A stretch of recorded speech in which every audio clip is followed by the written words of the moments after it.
All right, and we're back for another Gab with Abigail. We are continuing our Growing Up Duggar series. This is chapter 6, your relationship with culture. Let's get into it. Your relationship with culture, making choices that will keep you pure. The eyes of the Lord are in every place, beholding the evil and the good. Proverbs 15, verse 3. In the preceding chapters, we've talked about our relationships with people, with ourselves, our parents, our siblings, our friends, and with guys. In the next 3 chapters, we'll talk about our relationships with our culture, our country, and the world. We'll start off with our relationship with culture and how our family chooses our movies and music, and also how we have chosen to use one of the greatest inventions in modern history, the internet. The internet. With just a few clicks of a keyboard, the internet gives us the ability to research any subject, but it also has the potential to destroy the souls of those who get entangled in its dark side. This book is like a premonition at this point. It's really crazy that the last chapter was Josh and Anna's story, and then immediately we go into the internet and the dark side. Oh, and oh my God, you know what's even worse? On this page is a picture of Josh and like 2 other brothers. Nuts. Mom reminds us that it is not a matter of if, but when Satan will try to tempt us to read or look at something we shouldn't. So as a family, we have taken some precautionary measures to help us avoid the traps and snares of the enemy. Accountability. Internet access on our computers and smartphones is controlled by passwords that Mom and we older girls are responsible for. Whenever access is given to the internet, we keep it in an open area, usually with at least one other person present for accountability. That family guideline was put in place many years ago to protect our family members from accidentally or even intentionally browsing to harmful sites that might include pornography or other things that could be detrimental. I think it's interesting that the girls have the permission and the access, like this persistent belief within fundamentalism, conservative Christianity, that it's men who can't control themselves, that it's men who look at pornography, that it's men only who get horny. Baby, let me tell you, when I am horny, I load up the website to touch myself. And that's all I'm going to say. You know what I mean?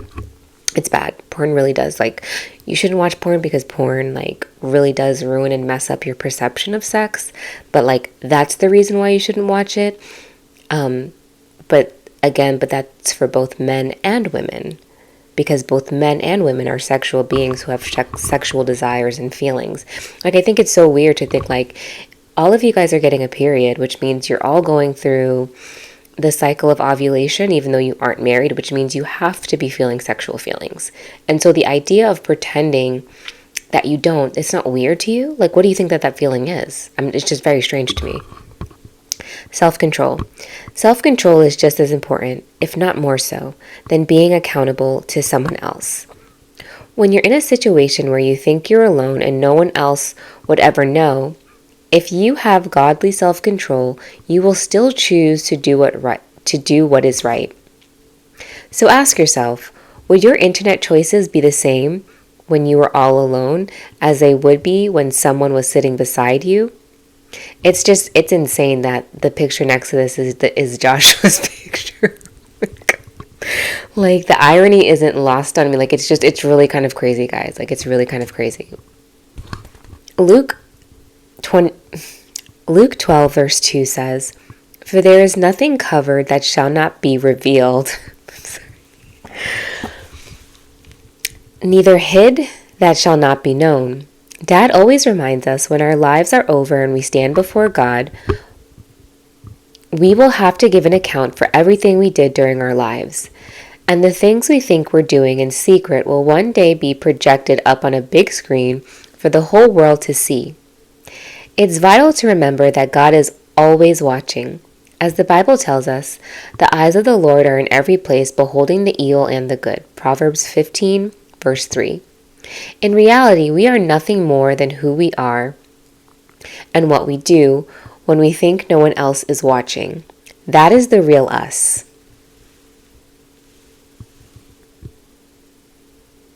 I am beyond words. Choices about time. Many people ask us about our family's take on social media. The TLC network has set up a Facebook account for 19 Kids and Counting that is used to notify viewers of things related to our family show. But other than that, at this point, we have chosen not to do personal social networking such as Facebook, Twitter, Instagram, etc. But there are plenty of fake accounts out there under all of our names! ! But there are plenty of fake accounts out there under all of our names. Yeah, it's kind of true. Like, have you guys ever seen like those accounts that are like cosplaying as the Duggars? Very freaking weird.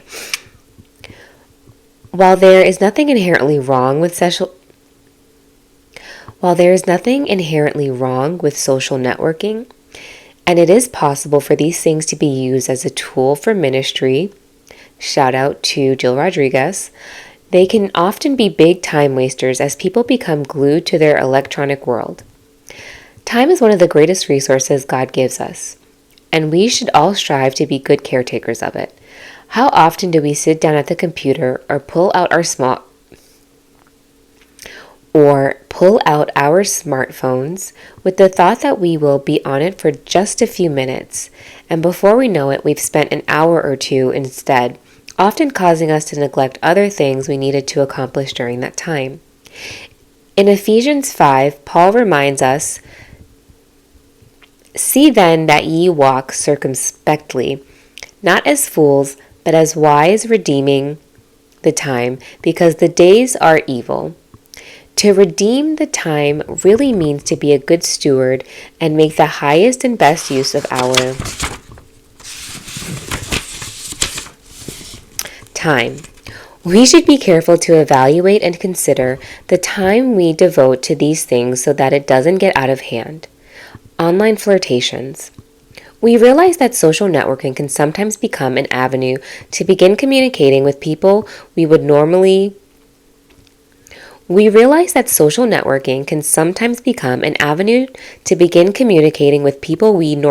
not be in touch with. But we should always be aware of our actions in this regard. Personally, we are very careful not to text, email, or communicate over the internet with guys on a personal, intimate level. Instead, it is wise to keep these interactions businesslike. Sometimes, even just the thought of a guy texting you or chatting with you through the internet world can make you think, maybe he likes me. But remember, when a young man who has no commitment or obligation to you is flirting with you through texting or the like, it's probable that he is also flirting with many other girls in the same way, and even at the same time.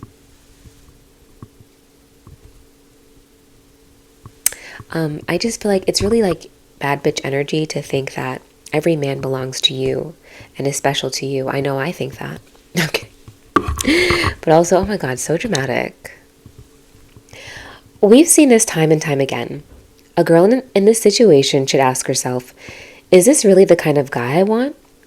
Girls who marry this type of guy soon realize that a guy with a flirtatious mindset cannot suddenly, upon marriage, break his old patterns and habits. It's so, I don't know, like, I mean, I guess because of the way courtship is supposed to happen, but like you talk to your dad and the dad now gives permission for you to be able to flirt with his daughter. Like, that's just, it's strange, babe. Like, this is so dramatic. Fundamentalism for us, babes. Unfortunately, a guy like that cannot safely be trusted, and his flirtations will continue to cause problems and insecurities long into a marriage. If you desire a guy whose heart is fully committed to you, Guard your heart against counterfeit love so you can fully give it to Mr. Right at the right time, in the right way.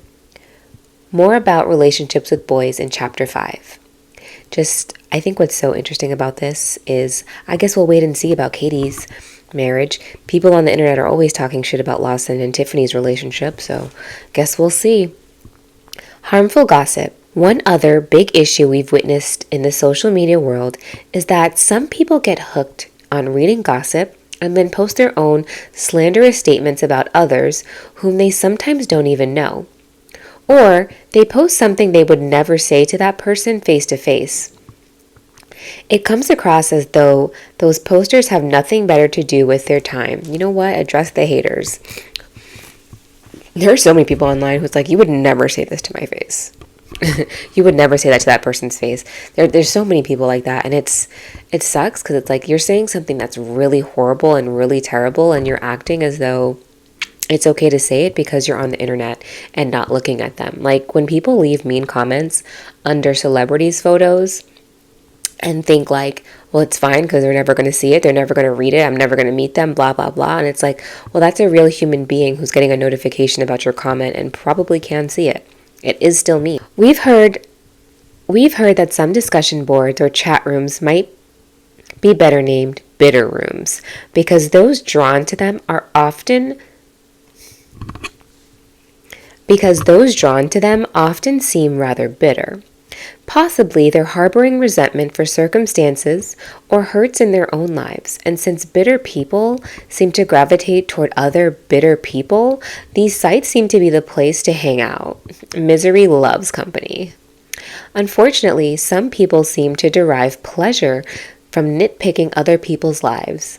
In the Bible, a gossiper is called a talebearer, and we're told, a talebearer revealeth secrets. But he that is of a faithful spirit concealeth the matter. Well, to be honest, that's not what gossiping is, because this is a misinterpretation of this Bible verse, because it's saying that you're keeping a secret and then telling it, not spreading a fake rumor. Like, this is true. And then somebody just went and told it, and you're just saying that's bad that you went and told my business, pretty much. Like, I don't know if this supports the idea that you shouldn't gossip, but I guess that's neither here nor there. Mom taught us the definition of the word gossip as, and I love this. I'm so excited to see what this is because it is just key to IBLP fundamentalism to just give things a different definition than what it is. Mom taught us the definition of the word gossip as sharing private information with those who are not a part of the problem or a part of the solution. A favorite of Michelle Duggar's. That's why her hair is so big. It's full of secrets. Have you ever seen Michelle Duggar without bangs? She has a huge forehead, and that's why it's full of secrets.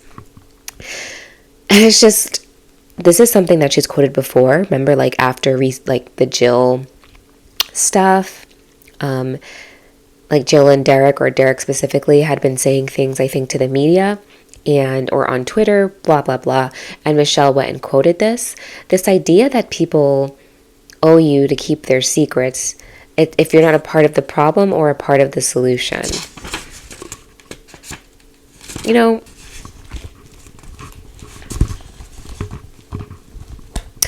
what? Actually, I'm going to take that back. But I do also kind of feel like there's just a level of secrecy. But, I'm going to take that back because I guess, that makes sense. You're sharing information when you're not a part of the problem, you're not a part of the solution. You know what? I'm going to take that back. And also we have learned that slander is sharing information with a design to hurt. Both gossip and slander are wrong in God's eyes. Frequently, people involved in online gossip don't know or understand what is going on in a situation, but they are quick to publicly take up offenses or offer judgment or opinion about someone based on what they hear or read, and often the source of information is not reliable and may be slanted or even altogether false. It's so crazy that this book came out almost right before the Josh scandal happened. Right before. And this is literally their opinion that they're going to hold of it because it's what they've been taught their entire life. And it's like, that really isn't gossip. I know you're saying, well, because the Josh situation, when it first dropped about the molestation, people in the greater, like, viewers talking about it is not gossip, because these people watching your show every day, empowering you, putting money in your pocket, right, letting you, and therefore allowing this show to have several seasons, allowing this kind of teachings and rhetoric to be spread around for the IBLP ministry to proliferate, for them, for the Duggars to be able to give money to that ministry to grow it. They are a part of the problem and also a part of the solution. Holding you accountable. It's so interesting. Like, sometimes accountability has to come from people who aren't within your circle, who aren't within the problem, right? Because nobody has held anybody really truly accountable in those kinds of instances. And so other people have to say, no, you were dead wrong for this, actually. So yeah.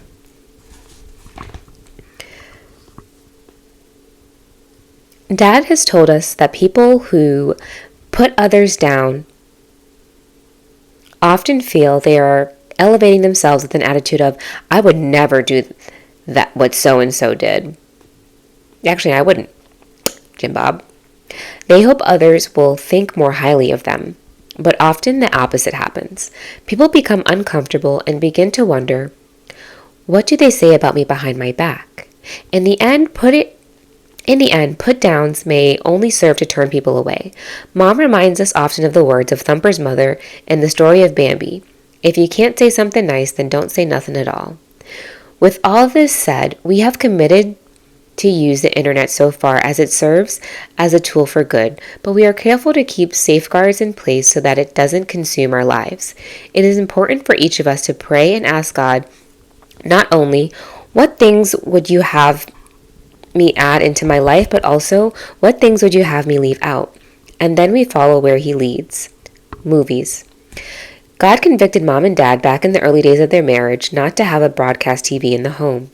Before our parents were married, they went through marriage counseling, and the Christian counselor challenged them to make 2 commitments. The first, not to get a pet for the first year of marriage, and the second was not to have a TV for the first year of marriage. God, I haven't heard this story 18 million times. Right around their first anniversary, someone gave them a TV, and they decided to get cable service hooked up. Over the next few weeks, as they sat there glued to the tube, they began to notice that their verbal communication as a couple had greatly dropped off. And not only that, but they couldn't believe how bad television had gotten in just 1 year. And this was back in 1985. This is literally, there's so many parts of this book that it's like, this is basically like reading Michelle and Jim Bob's first book. This is basically like reading their second book. My God. They decided they were going to get rid of cable, and we would all say that is one of the best things they have done for our family. Growing up, we had a small TV and video player in the home, but it was not placed in the center of our living room as a constant call to come sit down and be amused and entertained. As the saying goes, out of sight, out of mind. We stored it in a closet and pulled it out on certain occasions.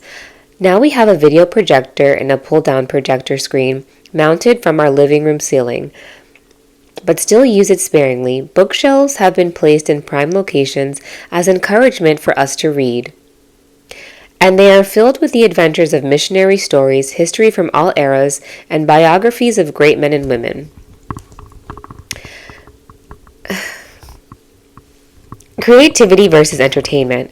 Our parents have, I'll back up and say, I don't think there's anything wrong with saying you want to limit your kids' screen time and not have them watch TV to some extent. I always just feel disturbed by, not letting people watch kids watch TV, from the idea of, how then that means that you are blocking off their access to information. They're going to get all their new stuff from you.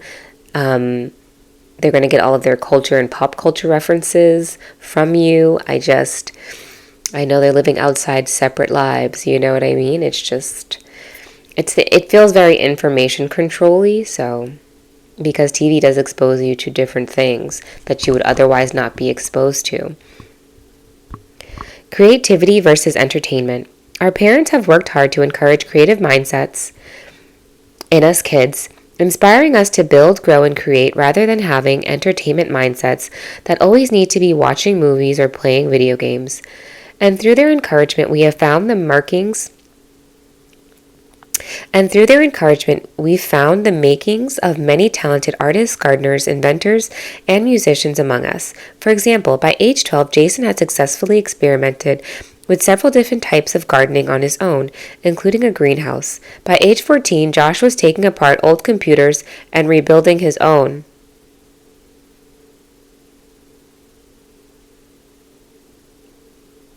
They should just read this in court. Oh. Oh my god!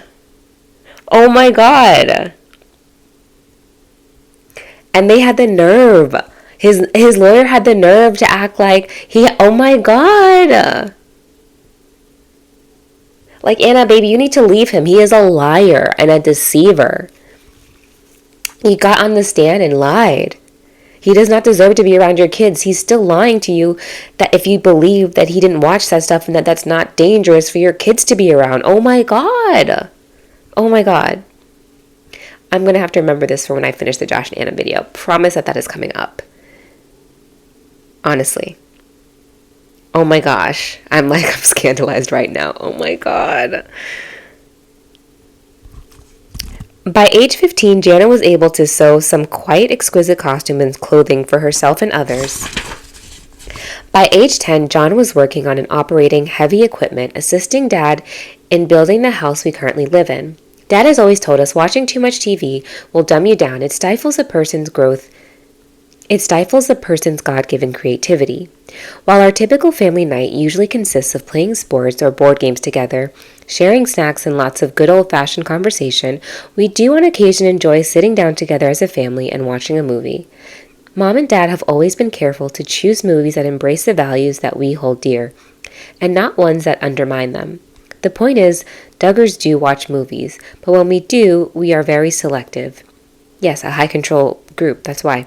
Some movies are good and wholesome, except for that one part, and so we try to excuse the bad scene by pointing out the really good scenes.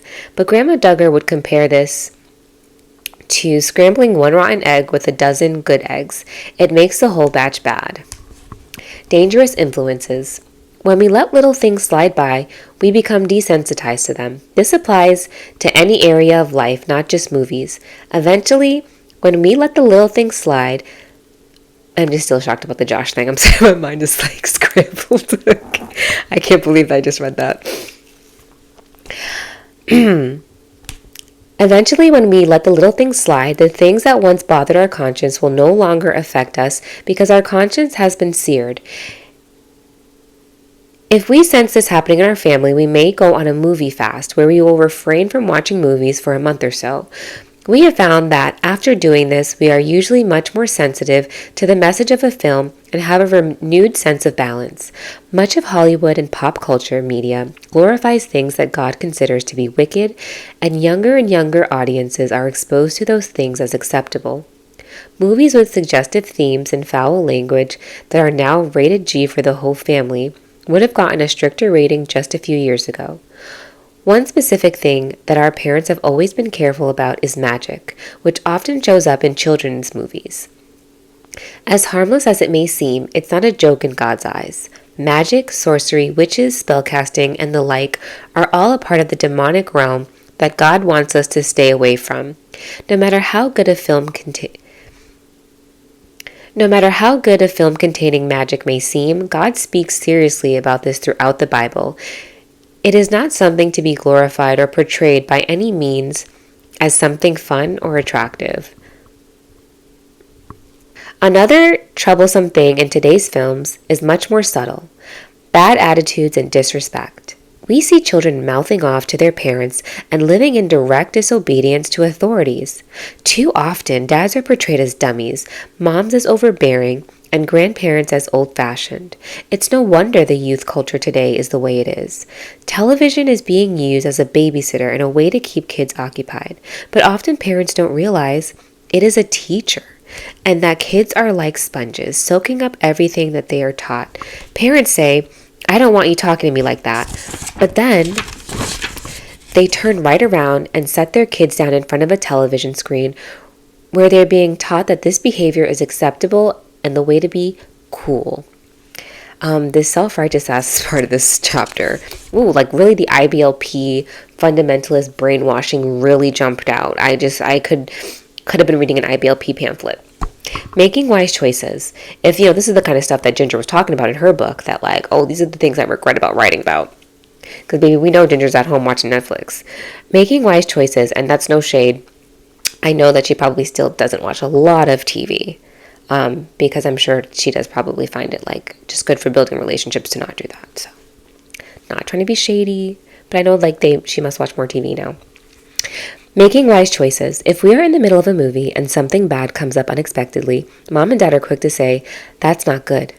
Sometimes we even pause the movie and discuss how we should never use God's name carelessly like they did in the movie. Or mom or dad will ask, did you see how that boy responded to his dad? That was disrespectful. God, they're just so much fun. Mom and dad use discernment as to whether or not to continue watching the film. Well, so you guys have smartphones and the internet, and you could literally, I can understand this was probably hard when you were younger, but you could literally Google the synopsis of the movie as the parents if you're trying to control the media that your kids are watching so that you know if anything inappropriate is in it. Hell, you could watch the movie by yourselves first before you watch it with your kids. I know it's fun and exciting to watch a movie together for the first time, but if you're going to be this high control, you might as well just keep going. Just stay on that train, baby. If they did choose to continue the movie, if wrong ideas, attitudes, and behaviors were promoted, we would most likely shut it off and be done with the movie. And definitely, if there were any themes of sorcery or immorality, it would be game over. I feel bad for you guys if you've never enjoyed Harry Potter. Harry Potter has so many good themes, so many good, powerful themes about love, about death. That's probably one of the reasons why, especially. I feel like Harry Potter gave me so much more peace about death, especially as I got older. I mean, I still freak out about it, of course, like anybody else. But just when you are freaking out, it is kind of calming to say to the well-organized mind, death is but the next adventure. That makes so much sense, And the idea of Voldemort being scared of death, and this idea that no, you shouldn't be afraid of death. Right? There's something on the other side, and it doesn't matter that you don't know what it is.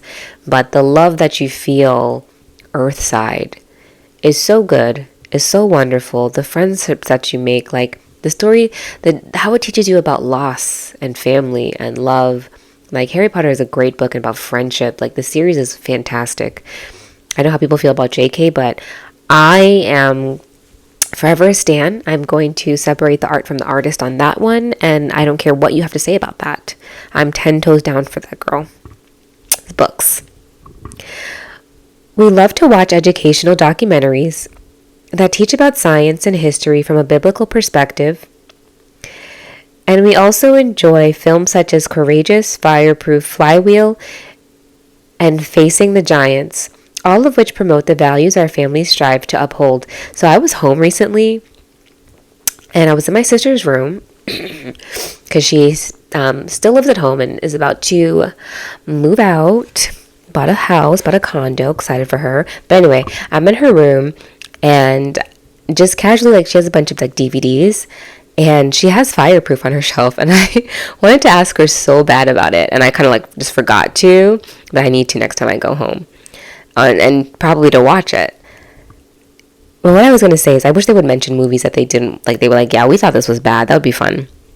But I guess they probably don't want to get sued for slander. From time to time, we also enjoy watching many of the old classics that promote honesty, respect of parents, and reverence for God. Movies from the segregation era. One of our family favorites is undoubtedly Sergeant York.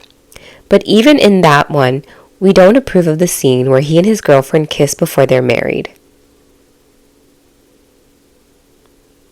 We have enjoyed many carefully selected episodes of The Andy Griffith Show, as long as they are not centered around a lot of romance or deceptiveness, as some of them are.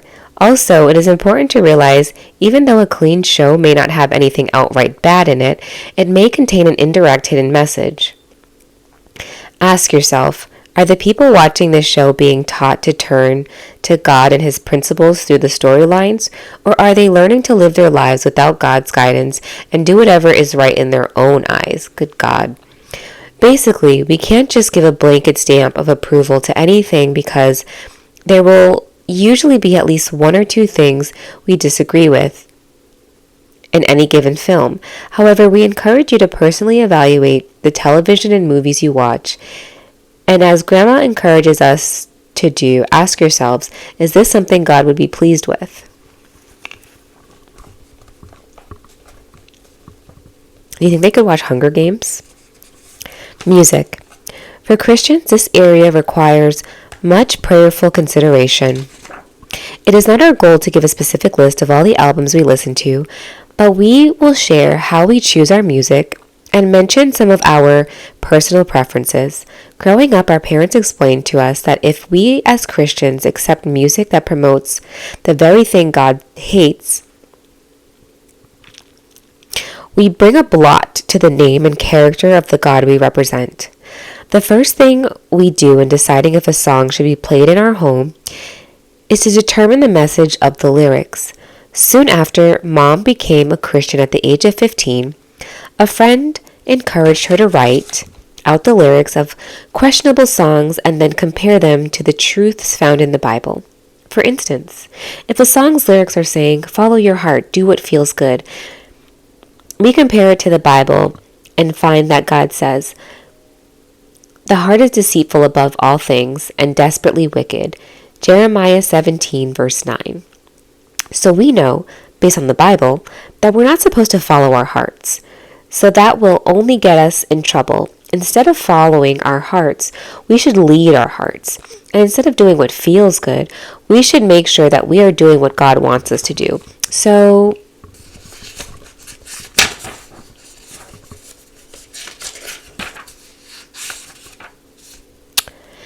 when you said on page 156, it is important for each of us to pray and ask God not only what things would you have me add into my life,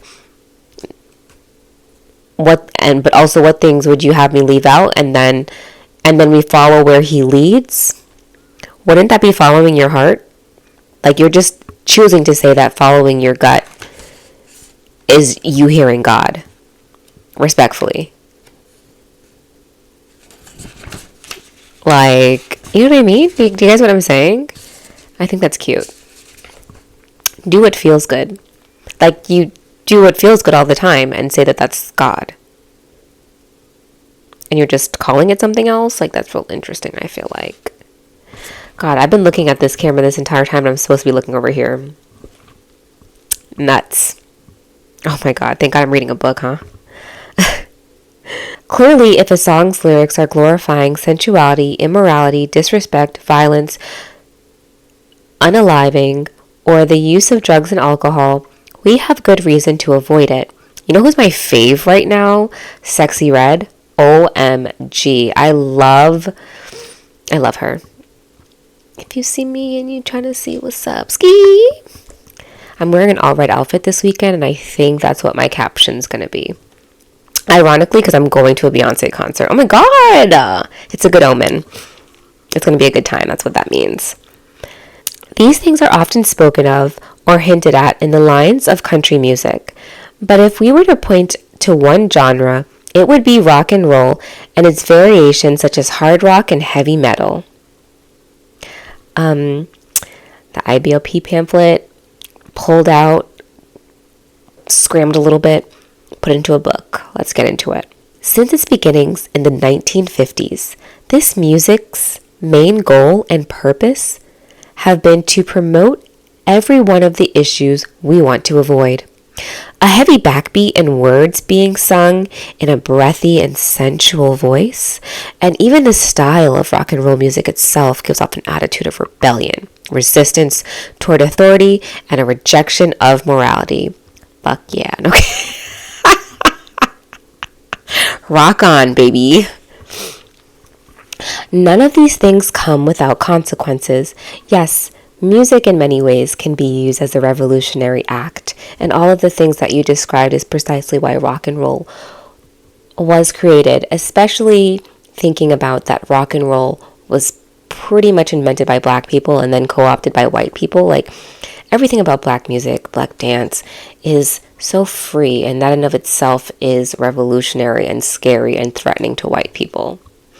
And that nuance is not lost on me. And none of these things come without consequences.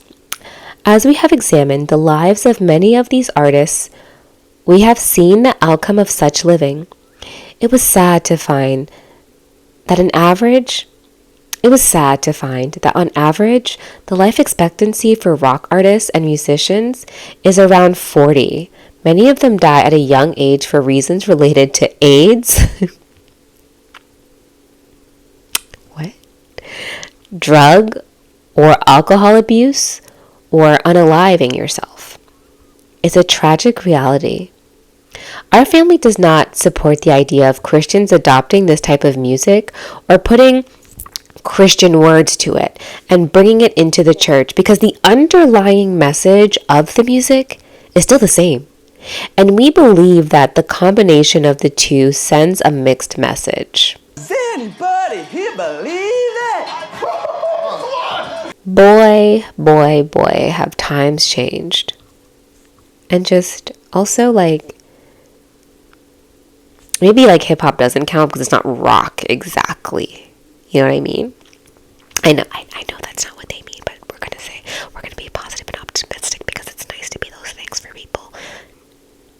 And maybe it seems less bitchy, but I'm really not that optimistic. Our God is not the author of confusion, but of order. And our lives and even our music should be a reflection of that. We have found that classical music and traditional hymns usually follow a pattern and maintain a very distinct and definite order. And over the years, Mom and Dad have encouraged us to pursue those types of music. Even though our parents did not have any kind of musical training, they wanted their children to have the opportunity to learn music. So early on, they arranged for us to take both piano and violin lessons. Since then, many of us have branched out and even taken up other instruments such as guitar, mandolin, bass, cello, viola, trumpet, and harp. Do you guys remember that video where Jessa buys a guitar, I think for like her birthday? It was a really cute, sweet video. Or maybe they bought it for Ben. I feel like it was for Jessa. It was a cute video. Completely unrelated.